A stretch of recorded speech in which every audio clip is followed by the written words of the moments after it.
and welcome back. Thank you yet again for the love and support on the most recent video. Seriously appreciate all of the responses from you guys. This video is the much anticipated Ask Me Anything, again with Gautam from Stader Labs Hedera.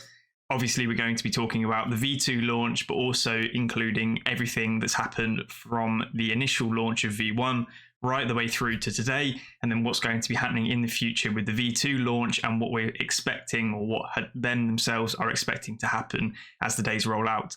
Now, this launch is ahead of schedule, as we had anticipated previously, and should be live in the next couple of weeks, and we should see it drop within June. You hear it firsthand from himself. They'd be rather disappointed if they don't get the product launched by the end of June. This first section of the video will be covering the V1 up until today, and then the later portions of the video V2. As always, there'll be timestamps down in the description below for you guys to jump about if you feel that is what you want to do, although I would ask you to watch all of it, as there's plenty of information buried throughout. Unfortunately, the mic quality from my end isn't the standard one that you're hearing right now. I did have some issues on the call earlier today, which made me have to resort to using my previous microphone, which isn't the best quality. Hopefully you guys can put up with that. That being said, enjoy. Yeah, excited to be back. Thanks for having us again, and hello to everyone in the community watching, and thank you for supporting us all through. Just to kick back and look at V1, I think it's been amazing working with the community, the foundation, and other developers building on DeFi on Hedera. We've got tremendous support, and all of that support translated into really good numbers for us, and for the community, like 500 million in staked HBAR in about 40-45 days of launch. More to the point, 10,000 unique wallets, which gives us real pride in terms of the width of reach of the product. That's something that we always sort of look for. And just generally interacting with the community has been awesome. We get very direct feedback, whether it's good, bad, or ugly. We love that, and we love sort of challenging ourselves and making the product better. And similarly, the community is a big part of that. So yeah, V1's been going smoothly. Touch wood, no bugs so far. Nothing major apart from a little bit of UI issues here and there. Something need to be done better. We've rolled out a couple of fixes on that end. But yeah, going smoothly on the contract side, and hopefully we'll continue to do the same. Yeah, meteoric climb, really, for the TVL, as we sort of discussed a minute ago.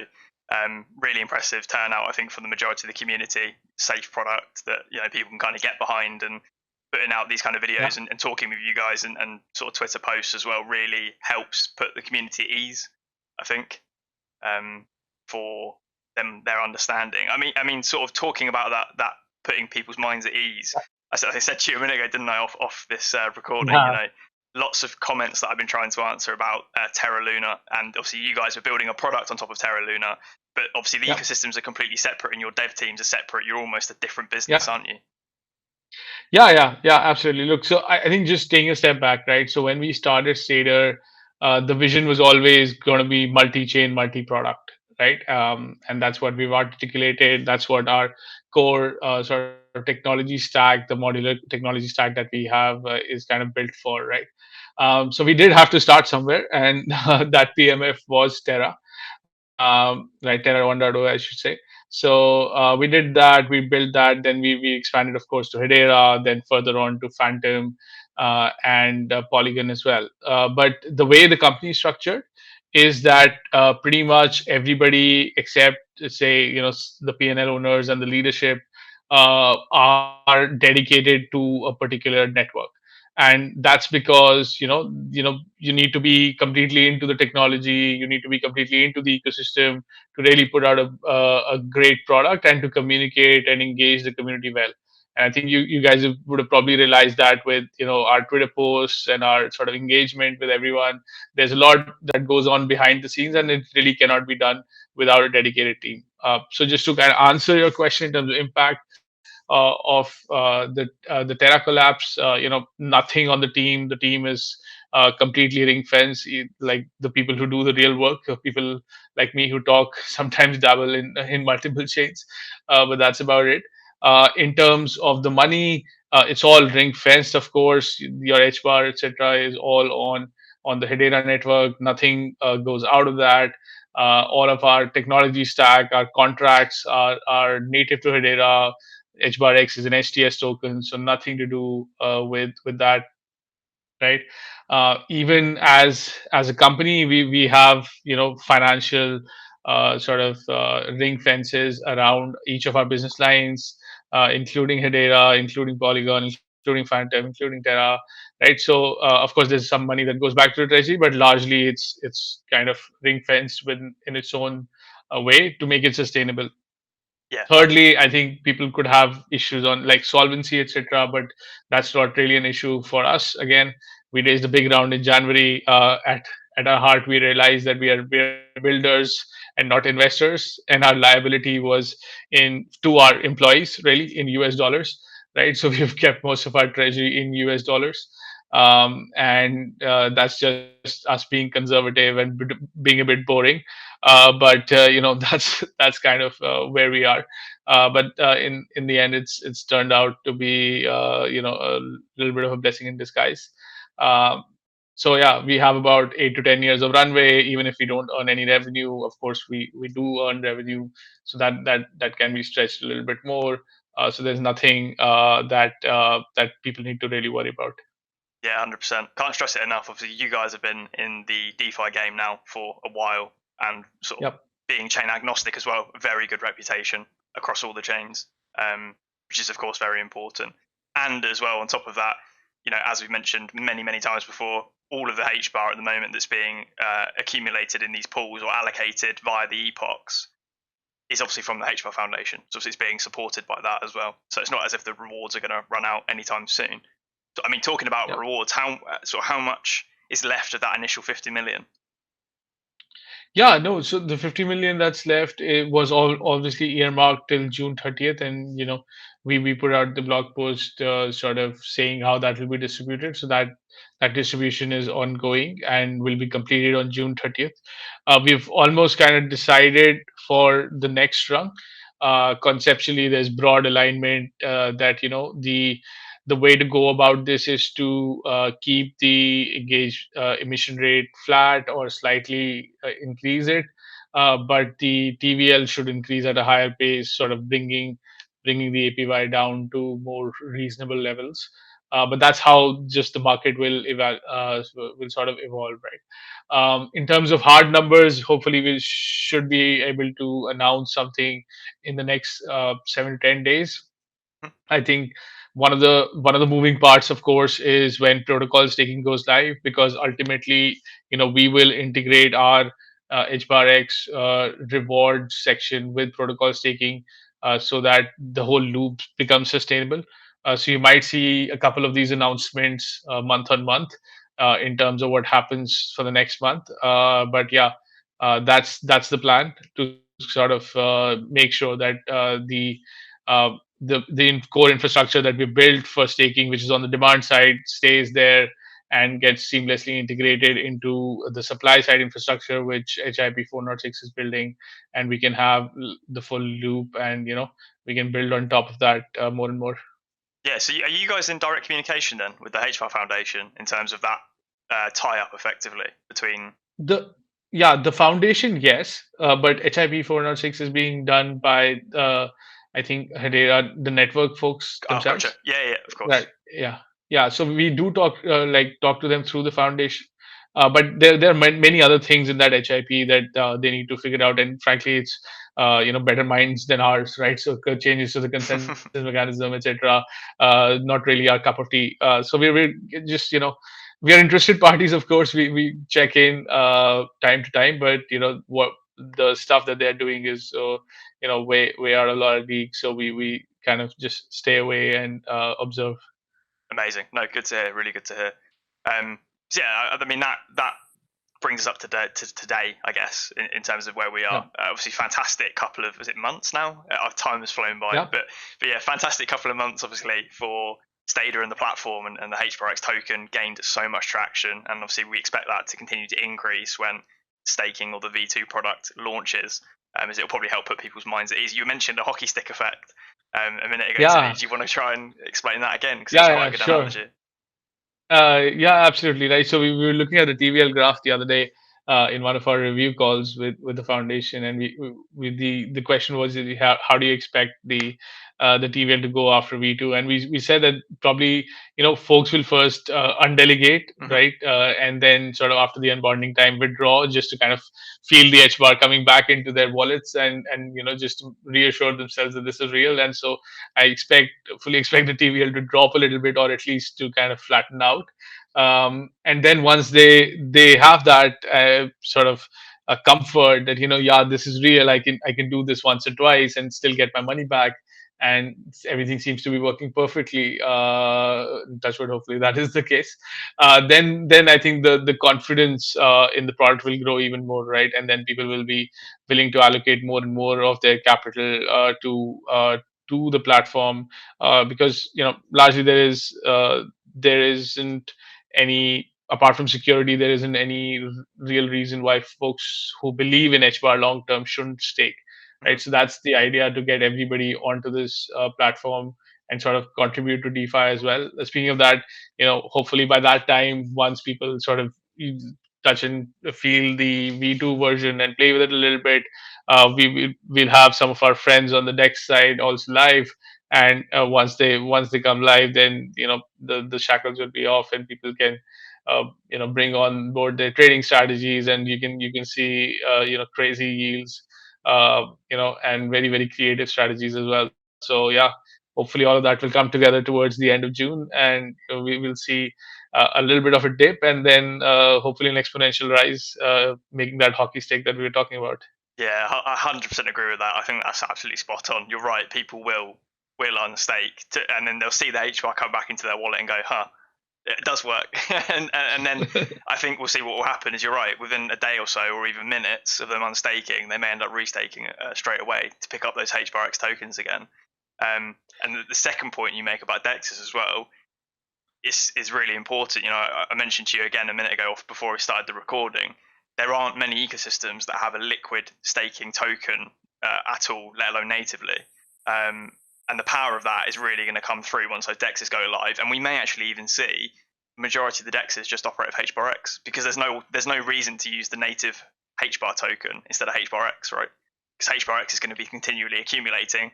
People may as well stake, like you said, if you're in the project long term, and then you can use that to facilitate your trades if that's what you want to do.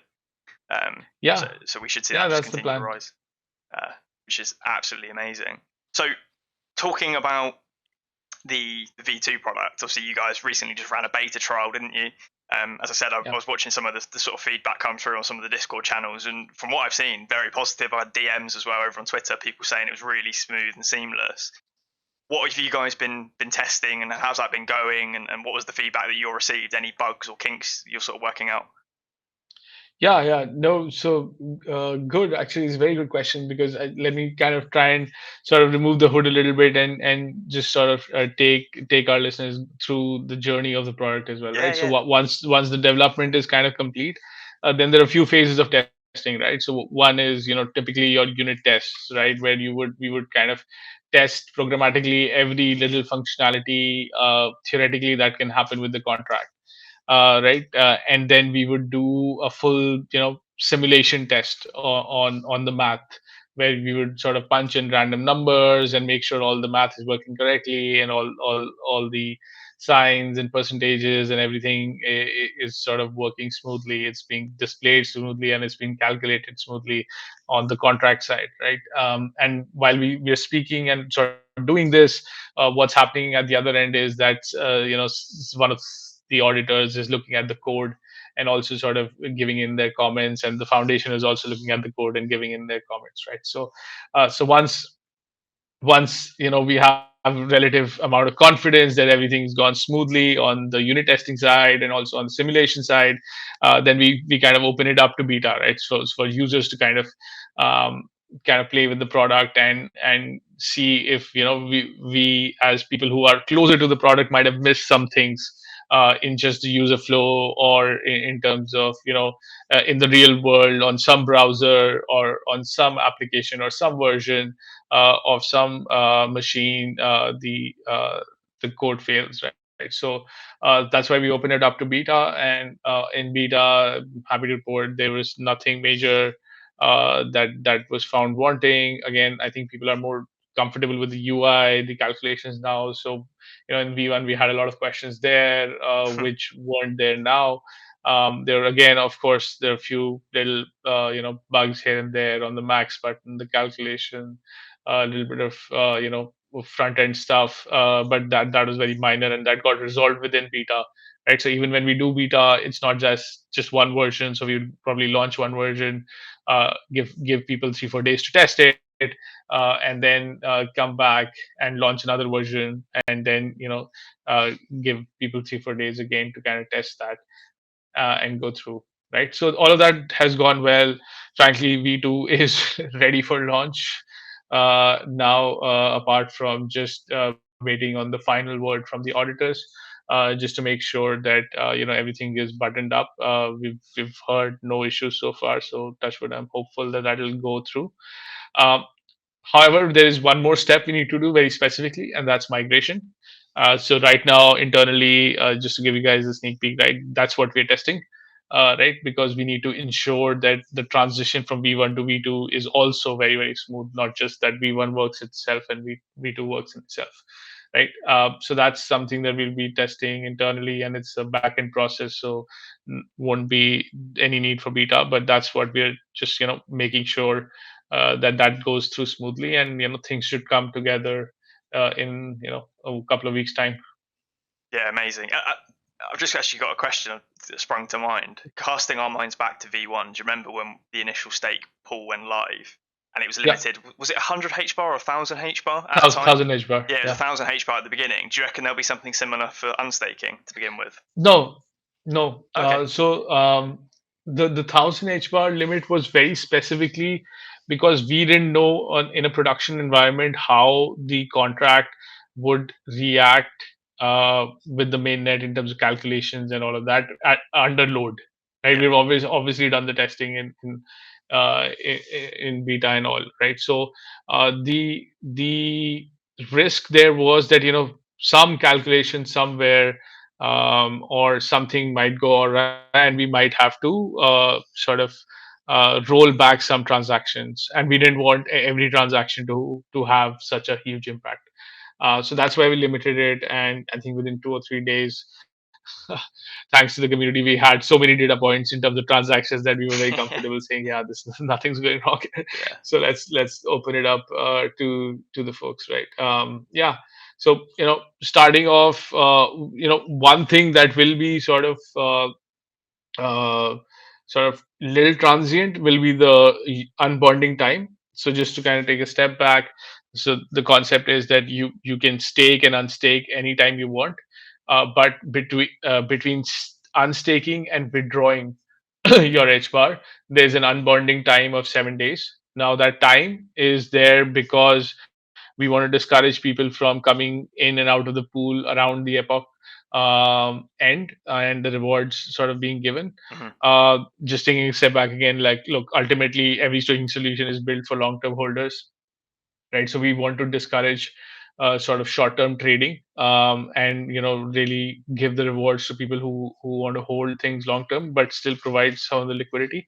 The other thing, of course, is that this plays into the whole DeFi ecosystem, because as soon as the DEX goes live, even though your unbonding time is 7 days, somebody else can provide you liquidity on a DEX, and you can convert your HBARX to HBAR instantly. Exactly. Right? But so we kind of build it for the ecosystem. Now that the 7 days is a placeholder, because ultimately, like we're discussing, we will integrate with HIP 406 and protocol staking. So in every other network that's POS completely and is permissionless, there's an epoch time or a couple of epochs or some time is defined for when unbonding takes place, right? So that all the calculations again work smoothly, and at the start of the consensus, the algorithm knows what amount of transactions to allocate to which node, right? So, for example, on Solana, I think it's 3 days. On Terra, it was 21 days. I think on BNB, it's around 7 days, right? So there is an unbonding time in pretty much all chains. So whatever is decided by the protocol, we'll just mirror that. So that 7 days might come down, might go up, depending on what the protocol is taking. HIP decides, but right now at V2 launch, we're going to keep it at 7 days. Yeah, that sounds completely reasonable for all the reasons you just mentioned.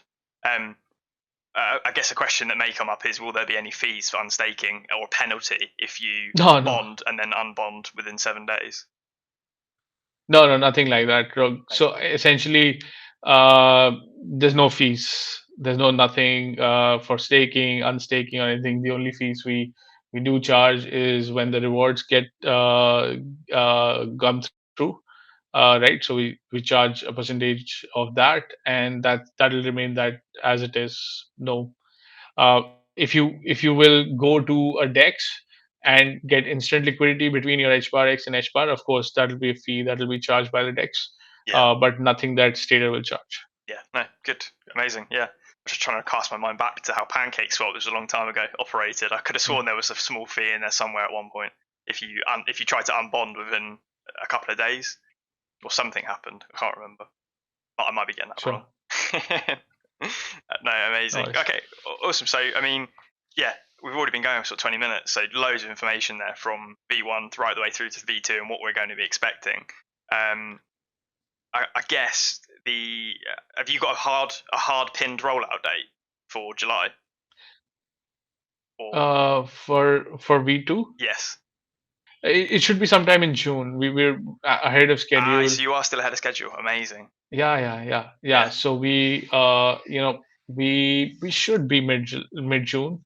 But yeah, a few days here and there. But I would be very disappointed from here if we didn't launch V2 in June. Brilliant to hear. Amazing. Couple of weeks to go then. Yeah. Awesome stuff. Well, thank you very much again. Loads of information there. I'm sure people have learned a lot again from listening to this, and we'll all be looking forward to that dropping in a couple of weeks, hopefully. Yeah, no, pleasure being here. Always great to talk to you. Thanks for the insightful questions. I think, sort of happy to talk about what we're building and what people can expect. And just thanks everyone for tuning in again, and thanks for supporting the project so amazingly. As I say in all of these AMAs, but it's still true that it's your enthusiasm that sort of gets us up and gives us the energy to go out and build products for you. Keep the enthusiasm high, keep sort of interacting with us and letting us know what you like, what you don't like, where you think we made mistakes, where you think we did well, because all of that sort of uh, helps us get better. Dan, if we have 2 minutes, I just want to highlight a couple of more things on our side. Yeah, go for it. Shoot. Yeah, sure. So I think one of the things that we realized that, as one of the original projects on for DeFi on Hedera, we need to do more for content creators and sort of encourage more and more DeFi content to come up. So we've recently launched a weekly competition where we'll be giving away a small prize to the best content that's out there for DeFi on Hedera. It doesn't have to be Stader. It doesn't have to be staking. It can be anything related to DeFi. You can make a video on how to provide liquidity on SourceSwap, and if the video is good enough and of quality, we'll give that prize your way, right? So to all the content creators out there, do sort of go ahead and participate, and spread the word so that we can get more and more people involved, and make sure that we are building a strong DeFi community on Hedera.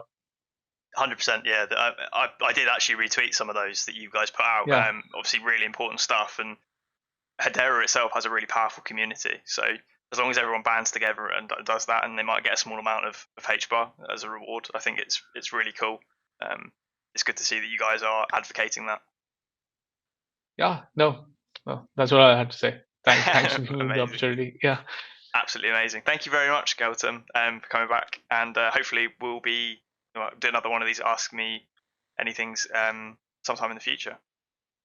Yeah, thanks for having me. And yeah, we'll look at the hockey stick graph and see where our predictions led us. Definitely. 100%. Amazing. Cheers. Yes, thanks.